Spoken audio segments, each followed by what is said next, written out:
nakapag-graduate ka ng college, Kabsat. Natupad na natin sa hirap at ginhawa, sa mga struggle, sa pagsusumikap natin, at saka sa pagtulong-tulungan nating magkakapatid at mga magulang natin. Good job, Kabsat. Sa susunod na journey mo, dapat kung gusto mong matupad yung pangarap mo na isa pa, push mo lang yan. Nandito lang kaming mga kapatid mo, saka mga magulang natin na nakasubaybay sa'yo lagi.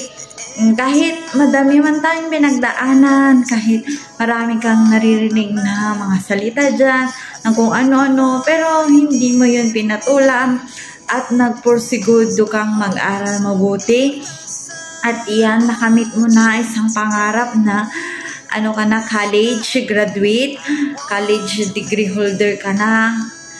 At saka, lagi kong sinasabi sa'yo na nandito lang kami at ang mga magulang natin sumusubaybay sa'yo. At alam ko noon na gusto mo ng hindi mag-aral, pero anong sinasabi namin sa'yo, kaya natin, kahit marami tayong mga mga maririnig dyan na mga salita, hindi natin pinapatulan, nagsumikap ka, ka din, working student ka, tulong-tulungan lang tayo.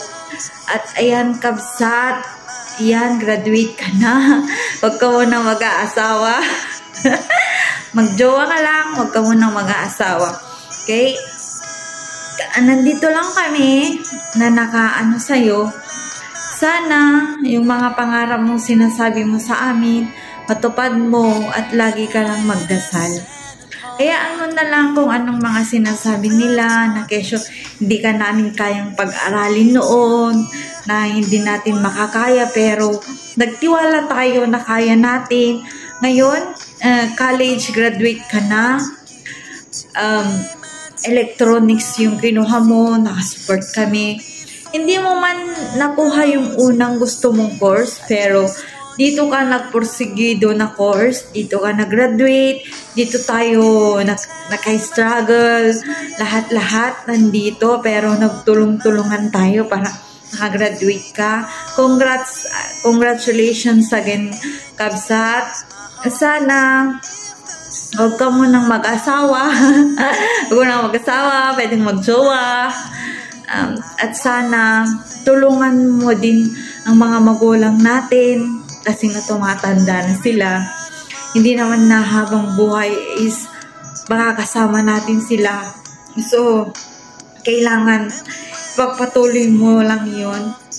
Taka, isa na lang yung kapatid nating bunsong lalaki, siya na lang. Kahit hindi ako nakagraduate ng college, nandyan ka, nagpursugido ka, pinush kitang mag-aral kasi nga yun lang yung may pamamana ng ating mga magulang ng pag-aaral. At saka yun lang, congratulations again, Kabsat. Jowa lang, huwag mo na mag-asawa. Enjoy your day and happy graduation. Simple message ko lang sa'yo, hindi man si tatay ang sumama sa'yo sa stage at umakyat, alam mo naman na busy siya sa bukid at alam mo naman na ngayon palay.